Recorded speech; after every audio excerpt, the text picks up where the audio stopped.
I hit it. All right. All right. Now, so I can be truly transparent.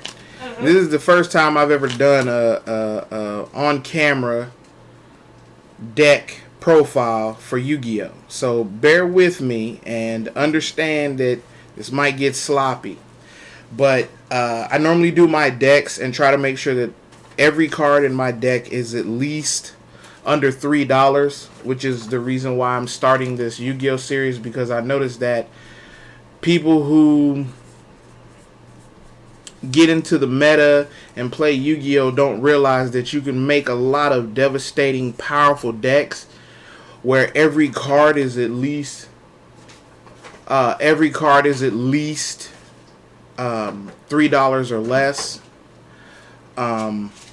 and still do a lot of devastating things. So my channel and everything is focused on trying to show people who play meta and play casually that you can win a lot of duels at your locals, at tournaments, without truly breaking the bank.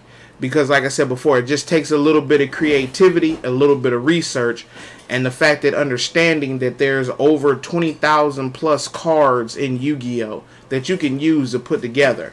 You don't have to spend $100 and $200 to make a deck, or even thousands of dollars, which once again, since I've been playing since Structured Deck Yu-Gi and Kaiba, you don't need to spend thousands of dollars to make a good tournament deck. And that's what I'm going to show you here in this video. The video today that I'm going to show you in this video is Dinommists. Now I know Dinommists has a lot of very cheap cards, and like I said, a lot of people don't really play it in the meta anymore, and that's really because, like I said, a lot of people are scared, and because of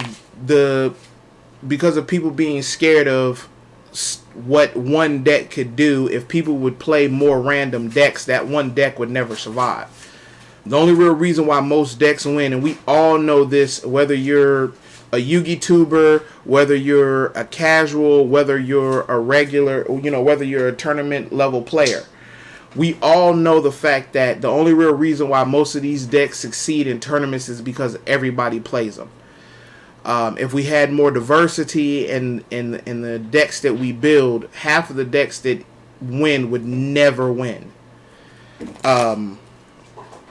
So that's why today, once again, I'm going to show you a very, very cheap and, like I said, tournament winning at one of my locals, Dinomist deck. So with that intro out of the way, let's get started. So this deck is, if I think at this point right now, is 42 cards. And we're going to start off with the monsters. First I play 3 Ankylosaurus Dinommists. This card is very self-explanatory if you've ever heard of Dinomist or played Dinomist, but I'll break down the effect for you. And there's a couple things that I'm not going to say over and over again, like the fact that all the Dinomists are pendulum monsters, number one.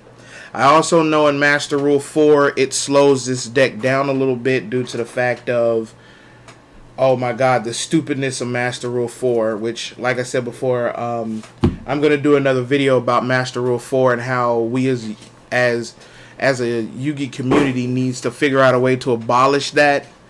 Even if we don't go back to the 2 pendulum zones, on the sides instead of in the back 5, we still need to get that abolished.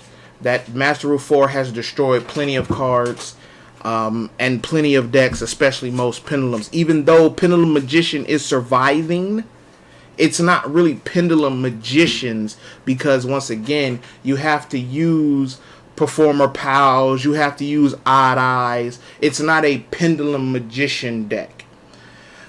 So once again, I won't keep explaining that every Dinomist is water. I won't keep explaining that every Dinomist is a pendulum monster, and I won't keep explaining that every Dinomist is a machine monster.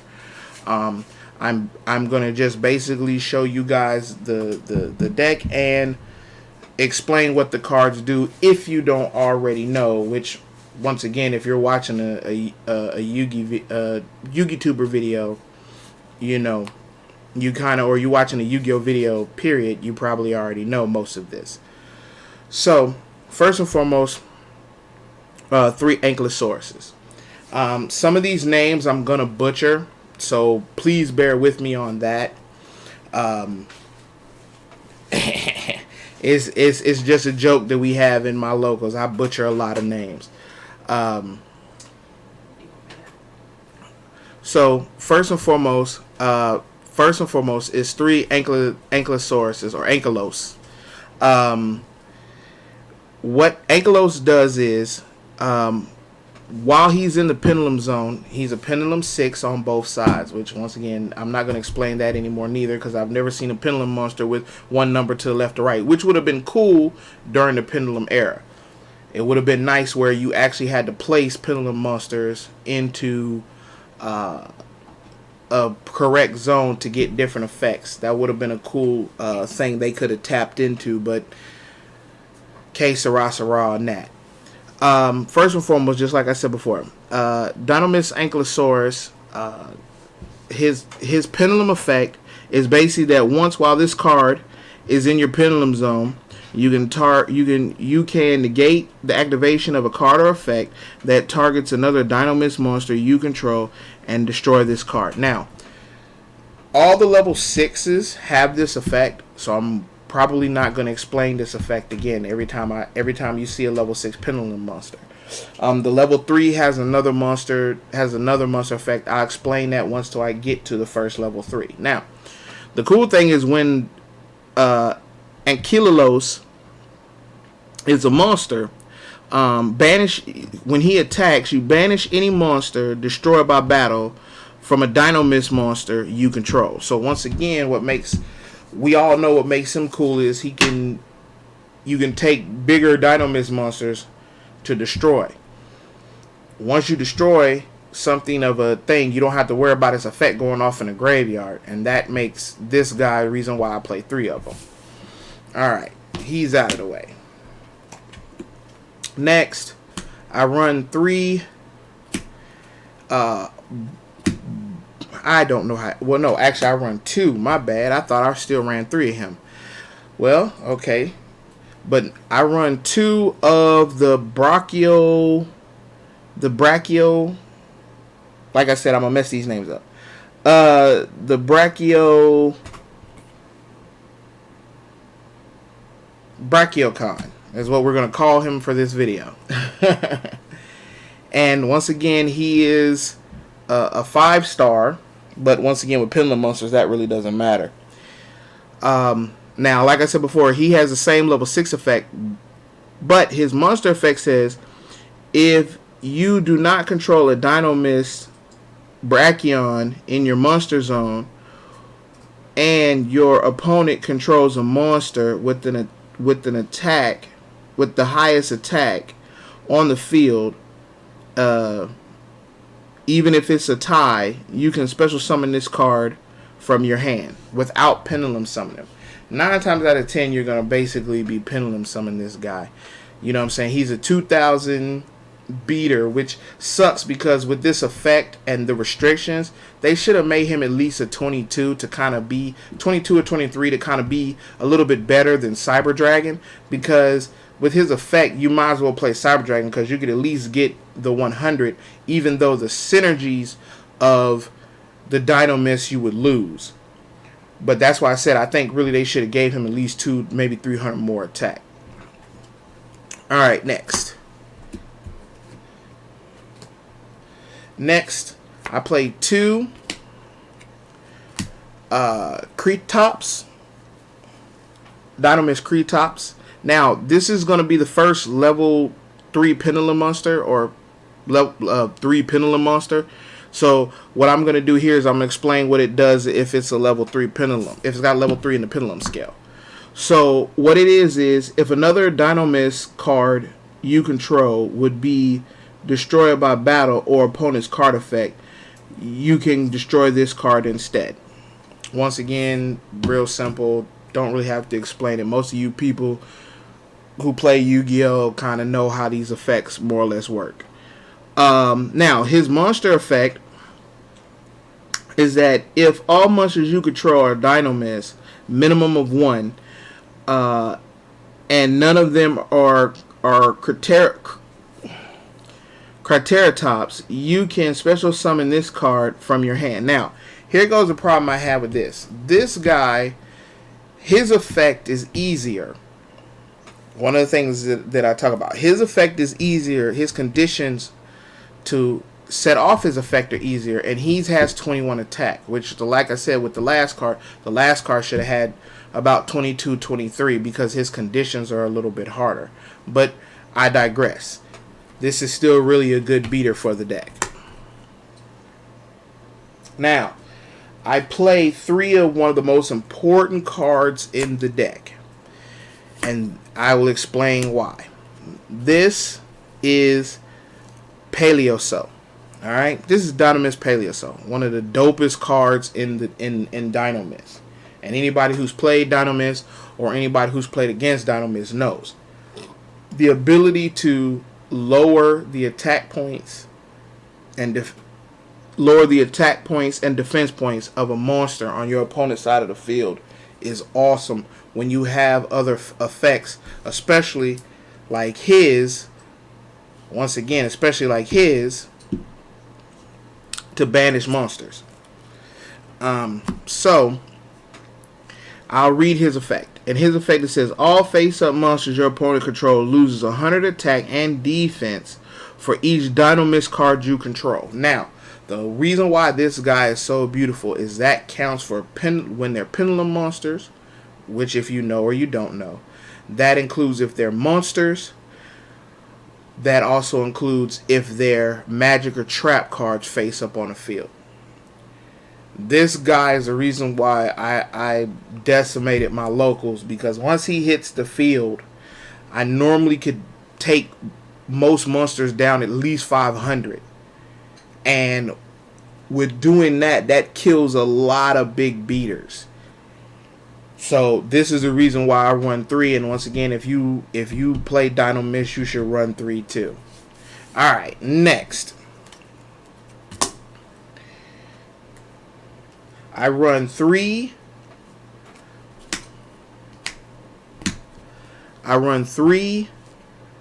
Petrin. I don't know if I'm saying it right, but like I said before, please bear with me. And once again, what he does is he's another good one, because it says when this card destroys an opponent's monster by battle, you can add 1 Dinomist card from your deck to your hand. With him and him on the field, you can kind of see why this deck is so good. And once again, if people weren't afraid to use different things in the meta, this deck could go a long way. With these 3 combos, every time you destroy an opponent's monster, not send it to the graveyard, every time you destroy an opponent's monster by battle, this guy can banish it. This guy's making it easier for this nice 1800 beater to get any Dinomist card out of your graveyard, whether it be monster, magic, or trap. This combo, once again, like I said before, is the reason why this deck still does really good at my locals, and even against meta decks, you know what I'm saying, especially if I can go first. Now we're going to get into some of the heavy hitters of the deck.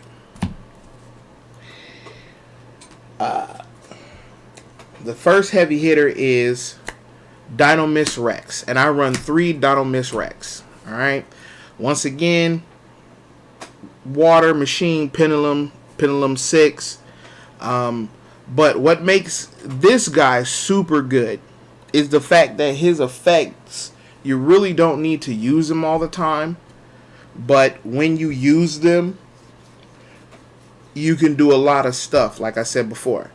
And so for those that don't know, it says if this card attacks, at the end of the damage step, you can tribute one other Dinomist monster, then activate one of these effects. Effect 1 is this card can make a second attack upon your opponent's monster in a row, and if it attacks a defense position monster, wait, no, yeah, it can the first. Good grief! Sorry, the glare. Yeah, and then if it attacks a defense position monster, it inflicts piercing damage. All right. The second effect is that you can. It says shuffle one card from your opponent's hand at random or their side of the field into the deck, and then this card gains 100 attack. Now, the second effect isn't really that good. You really want to use the first effect all the time. The second effect, to be honest, is really to get rid of, in my opinion, is really to get rid of pendulum monsters. Not pendulum monsters, but link monsters. It's really to get rid of link monsters. No more, no less. And once again, with him being a 2400 beat stick, and once again having the combos, you can get over a lot of monsters really quick. Alright. After that, another one of the big hitters in the deck is Spanios. Dinomist Spanios.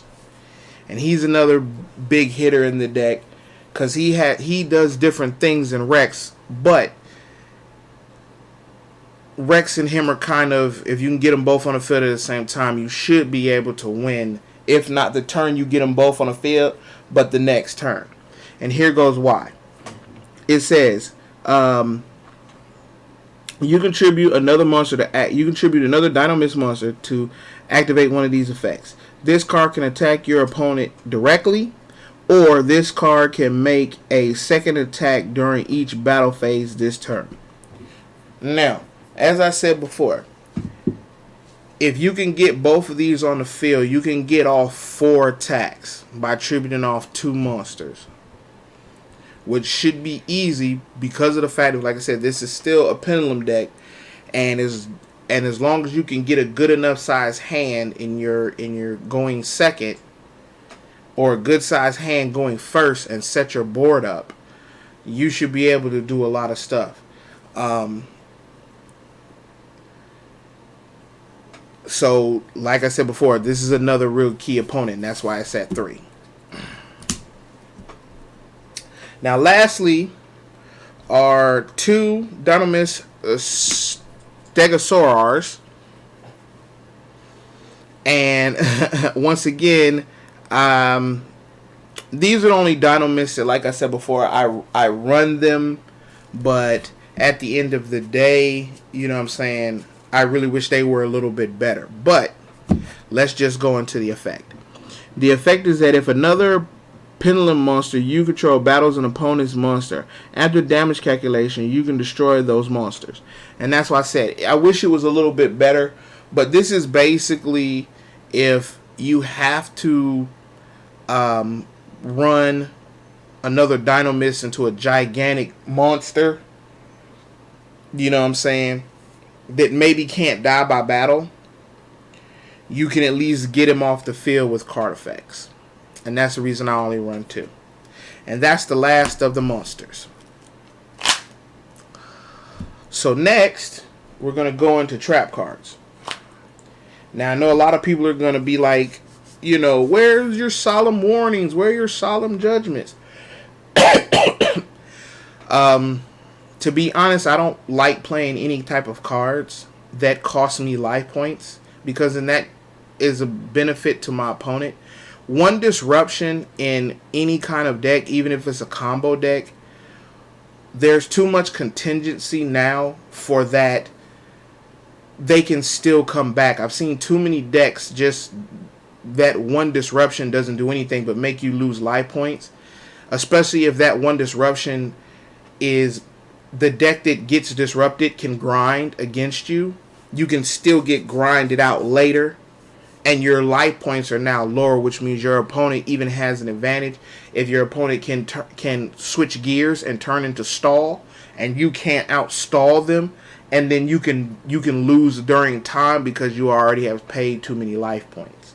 So what I like to do for my trap cards And this is just kind of going to be this card's kind of going to be a staple in some of my decks that you're going to see throughout my my channel.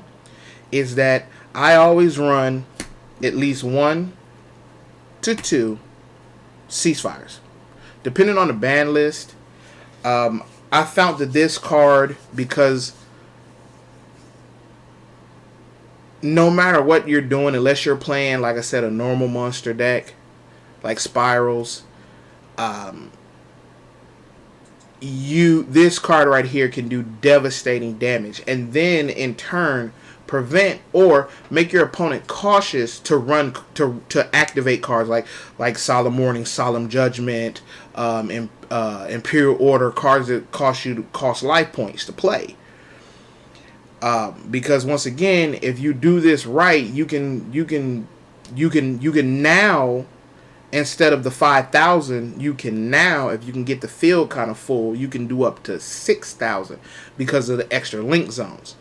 So once again, if you could fill your zones up, a devastating 3,000 from you, or 6,000 if once again you guys are grinding due to maybe like if you're using tokens or whatever, effect tokens, you know what I'm saying, you can literally, like I said, stunt your opponent from doing anything after using these two.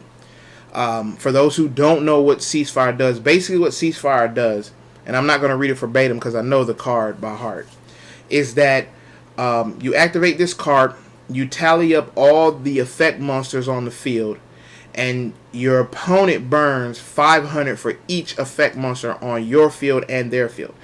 So like I said before, you can get this up to 6,000 points of damage if you can figure out a way to give them effect tokens, or they just go overboard, and maybe you can always run this card with Wabaku, Threatening Roar, something to where, like I said before, you can prevent yourself from taking damage that turn, and then next turn, boom, 6,000, and they're just stuck. Especially once again if you can get this kind of early game and it doesn't really get disrupted too much, because if you could set 2 of these, like I said before, that's 12,000. That's 12,000 off the rip. That's a quick 2-turn kill. I know a lot of times it doesn't do that, but it also helps with grind, and it definitely helps with, once again, if you're getting into like time situations. So that's why I run Ceasefire. All right. Next after that is I run 2 Dinommists Howling. All right. Once again, Dinommists Howling is a really good continuous trap card, and what it does is says when this card is activated, you can place 1 or 2 Dinomist Pendulum monsters from your deck in your Pendulum zones, but you cannot Pendulum summon monsters to turn. You cannot Pendulum monsters until the end of the next turn, except for Dinomist monsters, even if this card leaves the field. Once per turn, if this card is already face up in your spell and trap zone, you can tribute 1 Dinomist monster, then target 1 card your opponent controls and return it to the hand. Now, this card right here, the reason why it's, in my opinion, I had to drop it down to 2, is that Master Rule 4 kind of messed this card up, in the sense of that you don't want to tribute a bunch of monsters because you can't get them back like you would normally. You can't just pin them back next turn, and that's why, like I said before, this deck is a little bit slow if you have to grind, once again, aka Ceasefire. So that's the reason why this is now at 2. I used to run it at 3. Alright. Next after that is one of the other staples of this deck, which is Dinomist Rust. Now, Dinomist Rust, for those who don't know, once again, it's real simple. It special summons 1 Dinomist monster from your deck, and if you do, it is unaffected by other card effects. Also, destroy it during the end phase. You can It says you can activate one Dinomist once per turn. Now, normally what this is for, to be all honesty, is to set up your links. Your link plays is, your link plays, or your exceeds. It just depends on what you wanna do. But once again, it's a really good card. It's a staple, and 9 times out of 10, you're gonna use the monster before it gets destroyed. So now that was the end of the trap card. So now I'm gonna go to spells. Now here goes another spell card you're gonna see a lot of, because it wins me a lot of tournaments. Because as you know, I've been talking about cards that pay life points. Solemn Judgment, if my memory serves me, is the card that you normally pay half your life points for. This card right here, aka Bait Doll, is one of the most devastating cards out there because of the fact of it keeps coming back. So if you know your opponent's running Solemn Warnings, Solemn Judgments, any type of floodgate card, like that disrupts both players, like Anti-Spell Fragrance, Imperial Order, anything like that. Any kind of card that you would rather have activated on your turn, so that way, once again, his turn will be disrupted, because now he has to play under his own effect, and you can get around it. Especially if you use this card during your main phase 2, you can do all your shenanigans, activate this card, and catch him out of stuff in main phase 1 or main phase 2. If you don't know what Bait Doll is, because it's a very old card. I don't know if this is an original version. Yeah, but this came out of Legacy of Nightmare or Labyrinth of Nightmare. Can't remember which one, because like I said, that's like almost 10 years ago. So bear with me. What Bait Doll actually does is Bait Doll's force activates a card. And once it force activates that card, if it's a trap card, it activates the card. If the card has no target, misses timing, whatever, the card is instantly destroyed and goes away. But remember now, it force activates the card.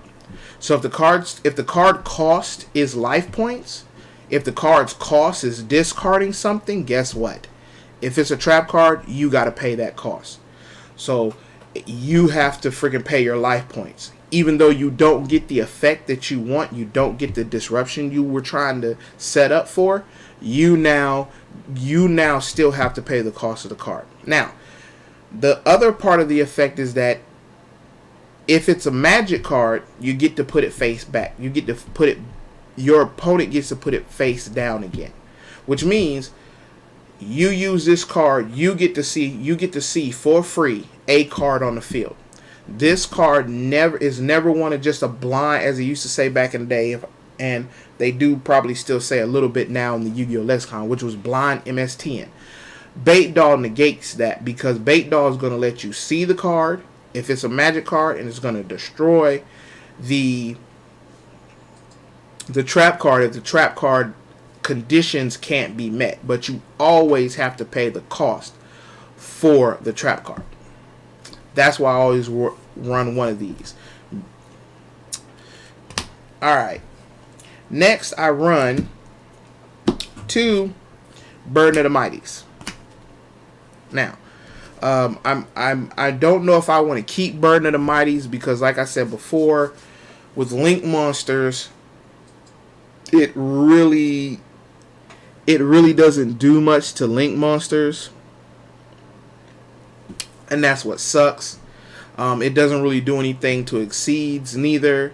That sucks. I wish they, get a good errata to make it where it depletes them by their link level and, depletes them by their rank. Even though I think this is the... Yeah, this is one of the newer ones.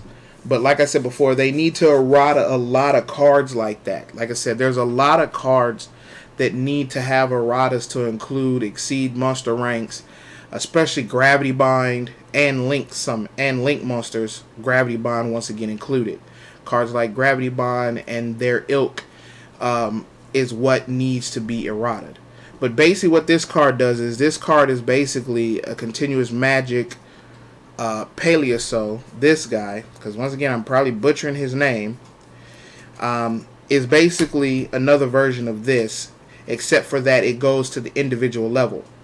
So like I said before, if they decide to put down a level 10, that's 1,000 off plus him, you know, based on the, and that's what I'm saying, that could turn a 3,000 monster into like an 1,100, which I've done before, especially if you can get two. I've actually took a Red Eye Scar from 3,000 fighting this deck. I took them from 3,000 all the way down to like 700 attack. So these still work pretty good.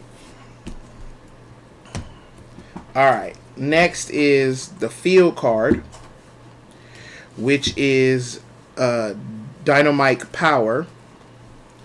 And what this field card does is, this field card says that all Dino monsters on the field gain 300 attack and defense, and if a Dinomist monster you control battles your opponent, cannot activate cards or effects until the end of the damage step. This, once again, I might bump this back up to 3. I'm not sure just yet, but 2, I've seen it. Even though I don't run terraforming this, I kept seeing this card a lot. I think this card kind of likes me because this card helps me once again because it's more of a battle focused deck. This card is really good in doing a lot. And that's kind of why I run it at 2 right now, because I do see it a lot. If I stop seeing it, I might run a terraforming. I might bump it back up to 3, but I do see this card a lot. Alright. Next is Dinomist Charge. Now, Dinomist Charge, once again, is another staple. That's why this is at 3. And what Dinomist Charge does is, because this is a continuous spell card, Dinomist says when this card is activated, add 1 Dinomist from your deck to your hand once per turn. If a Dinomist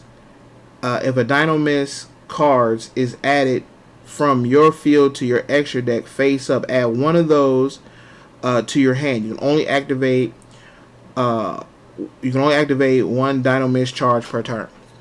Now, this is the reason why I still play Dinomist after Master Rule 4, because this card right here can give you a recursion. Not to mention, is Dinomist's version of Tenki. Especially now that Fire Fists are seeing a little bit of light, not a lot, because Salamangreats is basically going to still take the fire themed thing for a while. You know what I'm saying? Especially since they're still giving more Salamangreat support.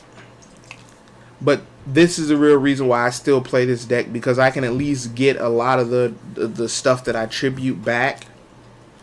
And that's why I still use it. Alright. I run 2 of these cards. And once again, if you run a machine deck that's more geared towards beatdown, we all know this is your best friend. This is Limiter Remover. Once again, this is a very old card. To a lot of the newer Yugi players, this is a very old card. And this is a quick play that literally what it does is that it says you double the attack of all face-up machine cards you control. This is an instant OTK if you can swarm the field. And also this side effect where they get destroyed, they go into the graveyard, really doesn't matter, because once again you have Dinomist Charge, so you can at least get 1 back. So you're not totally naked for the next turn. Not to mention before they go away, especially, you know what I'm saying, if you don't get the instant kill before they go away, you can always ceasefire. That's one of the reasons why I play it, so you can get that extra coup de grace to kill them at the end. Now I run the obligatory Monster Reborn.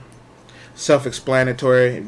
If you've been playing, if you played this game and don't know what Monster Reborn is, I feel for you. I run 2 Mystic Space Typhoons. Once again, You know what I'm saying? If you're a Yugi person and you don't know what this does, I don't know what to tell you. Then I run 2 new cards. You know, because once again, there's a lot of recurring in this. Is Pendulum Hold. Pendulum Hold is a new card that came out of Duel Saga, I think. I think it's Duel Saga. I'm gonna have to look it up. Because like I said, I don't sit there and, you know what I'm saying, you know, worry about sets. I look at card effects and interactions to make, you know what I'm saying, and prices. Because like I said before, I want to make sure that the deck is a budget deck that anybody can pick up and play. And you don't have to feel like you got to be a thousandaire to play this game. So what this card does is if you have 3 or more face-up pendulum monsters with different names in your extra deck, you can draw 2 cards. You cannot add cards from your deck to your hand for the rest of the turn after this card's after this card's effect resolves. Now, because you rarely are adding cards from your deck to your hand as much as you're getting them back from the top of the pendulum deck, this card works really good. There's only a couple of times when you're really gonna be, you know, adding stuff, aka once again Dino Charge. But the thing that you got to look at is when you're running cards like Dino Charge and stuff, that's normally what you're activating first. This card you always are activating last before you go into your battle phase. Or you can activate it after your battle phase if things are going wrong, if things went wrong, to maybe get something in your main phase 2 to save yourself. This is a good card. That's why I run 2. And last but not least, the last 2 cards that I run in this deck is Pot of Riches. Pot of Riches, once again, is basically a... I don't want to... It's not... Pot of Avarice? Yeah, Pot of Avarice. A Pot of Avarice for Pendulum Monsters. Because basically what this card does is... you can shuffle 3 Pendulum Monsters into the deck from your graveyard or face up from your extra deck, then draw 2 cards. You can only activate once per turn, and you cannot special summon the turn you activate this card, except by Pendulum Summoning. Which, once again, because of Master of 4, this card to me is super, super good, because once again, you get to put them back in your extra deck, you get to get them back in your hand, you get to Pendulum Summon again. This, like I said, and that's why I run the way I run them. Now, that's the main deck, and once again, none of these cards, to my recollection, unless they've went up, are over $3 a piece. That's why I love running this deck. This deck is very cheap. It's very consistent. It has a little bit of combo, but at its core, it's a beatdown. And once again, because we all know when you're playing Yu-Gi-Oh, you want to take a person's life points down as quickly as possible.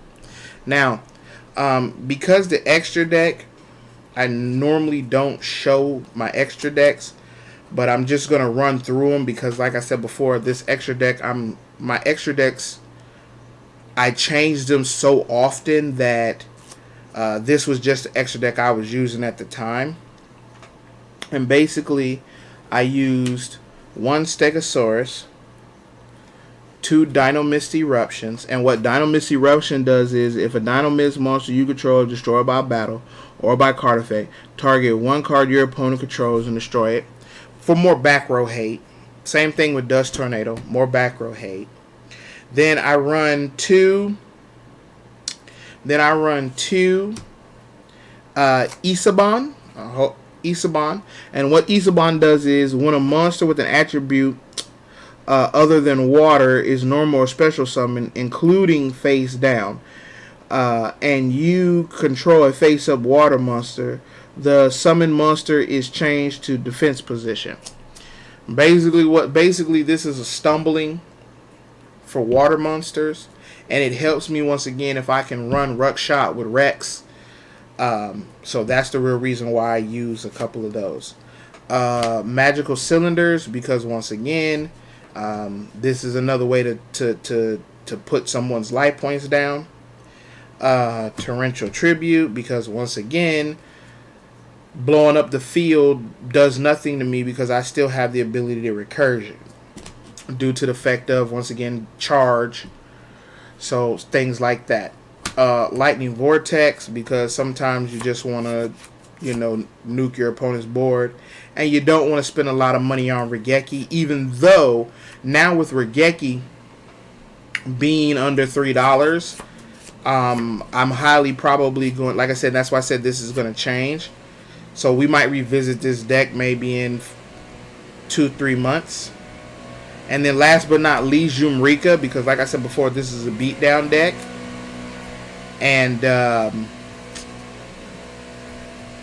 an extra 500 beatdown with a 2400 beater, an 1800 beater, a 2100 beater, a 2500 beater, turning them a little bit bigger makes everything good.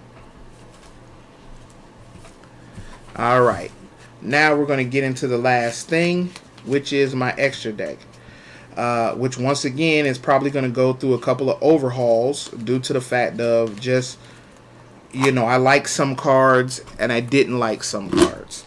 All right, so first and foremost, Abyss Dweller. Once again, another good card, because if you can just activate his effect really quick, you don't really have to worry about a lot of hand traps. Excuse me, since they resolve in the graveyard. That's why I run one. I also run the obligatory Cyber Dragon meta, and that's because once again with Rex, Spinosaurus, Brontosaurus, Brachial, and what's his name, and Creatops both being level 5. This right here, you know what I'm saying, this little set I can at least do some negating, because you guys all know what this card does. Next, I run one Cowboy for that burn. So once again, helps me with time and makes you think about playing a lot of those cards that cost you life points. Giga Gear X, because his effect is literally once per turn. You can detach a material from this card, add one level 4 lower machine type monster from your deck, and he, like I said, he's basically recursion. Same thing with heavy armor train, Iron Wolf. They both have basically the similar effects of getting you a monster to the field, so you don't really lose too much monster advantage, but it's just a way to get some stuff, on the field. I have one Snow Dust Giant, and basically the reason why I run this card is because this card has a really cool effect, especially because they're all water monsters. Because basically what it does, it says once per turn you can detach a material from this card, reveal any number of water monsters from your hand, and place that many ice counters on this monster. Now, non-water monsters on the field lose 200 attack for each counter. Now, once again, because you have a lot of recursion in this deck, once again, Monster Reborn, Dino's Charge, draw power with Halt, and with Pot of Riches, you can probably get a nice size hand. Being able to get maybe 3 monsters and make all your opponent's monsters attack go down by 800, 1,000, 1,200, if you know what I'm saying, you got a handful, makes this guy kind of broken due to the fact of, once again, with Burden of the Mighty and with Paleoso, you can literally take most of your opponent's monsters down to 0 for a really cool OTK. Alright, next I run 2 Amphibious Swarm Ship. Swarm Ship Abala Whale. Oh my god. And I run him because, once again, him being a machine, and the fact that, like I said before, he takes 2 effect monsters. The other cool thing about it is it says this card gains 200 attack for each link monster in the graveyards. You can only use each of the following effects of this card right here once per turn. The first thing says if this card is destroyed, you can target one link 3 or lower monster in either graveyard and special summon it. Beautiful. The second effect is that if a link 3 or lower monster and no other monster on the field is destroyed by battle or by card effect while this card is in your graveyard, you can banish this card from your graveyard and then destroy one monster on the field. That is the second effect is the real reason why I run 2 of these.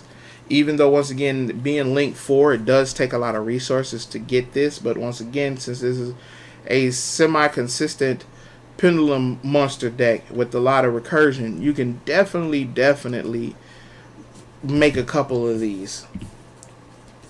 Alright. Next after that is another good card for this deck, which is Quillfoot Genius. Once again, this is another really good card for this deck because it's cheap and hey, it does a lot. So what this card does, for those who don't know, is that this link summon monster, this link summon card is unaffected by spell and trap effects and the effects of other link monsters. Once per turn, you can target one face-up card on each player's field, except for this card. Both of the card's effects are negated until the end of the turn. When 2 monsters are special summoned at the same time to zone this card point to, you can add one level 5 or higher machine monster from your deck to your hand. As you can see, because of the fact that this is a machine pendulum, it's beautiful. It's one of the real reasons why I still play this deck. It's also one of the reasons why I do not hate link monsters, is because there's beautiful link monsters like this. I'm also going to show you another link monster, which a lot of people should be using, especially if you're running Pendulum, which is Traffic Ghost. Now, I understand he is a normal, don't do nothing. But the fact that he's one of the few link monsters that has all 3 arrows pointing down, and the fact that he's generic, you can use tokens, you can use anything as long as there are 3 monsters. This guy is a must if you're playing pendulums, because you can literally get him on the field, pendulum for 3, and then run the jewels. Last but not least is another really weird one, but it is Zephyra Metatron or Metatron. And basically he's another 0.3, but like I said before, because we're playing pendulums, it gets around his weird effect, which is +2 monsters being special summoned from the extra deck. Okay, so once again, you could basically do a lot of combos to get him, due to the fact of you have a real easy way to get him out, especially with a Quillfoot Genius, a pendulum summon, then you get him out. The next turn you pendulum summon again.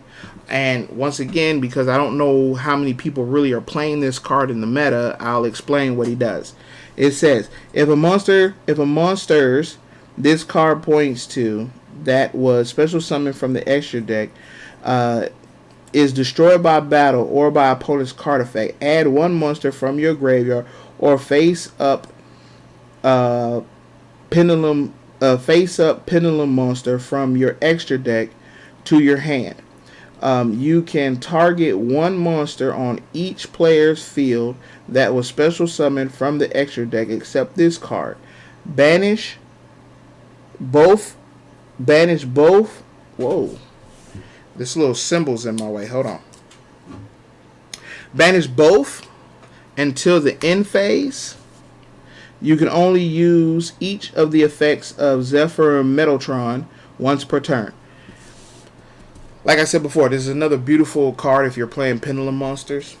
You should always, I would say this. I would also say Metaphors Electromite, but once again, as I said before, that card is over $3. If it goes down or it gets reprinted again and goes down, I would tell you to also run one of those in a deck like this. Because definitely, if it goes down under $3, I'm definitely going to pick up a couple play sets and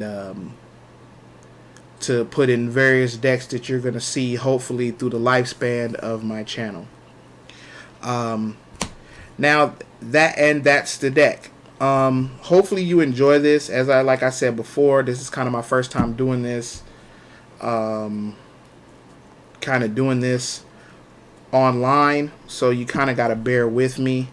I know it's kind of like 2019, even though I've been playing this game since more or less its inception in the TCG. I'm kind of a late bloomer when it comes to dealing with technology. So, like I said, I hope you enjoy. I hope you come back for more. I hope you subscribe. I also hope that, you help my channel grow by telling a friend. I hope you also, if you want to support me so I can, maybe get better equipment, have guests, my Patreon link will be in the description below. If you have any critiques, if you have any suggestions, any critiques with any cards that I might have not thought of that are under $3, let me know in the comments below. It would be much appreciated. Once again, this is Omega Knight, and I'll be signing off.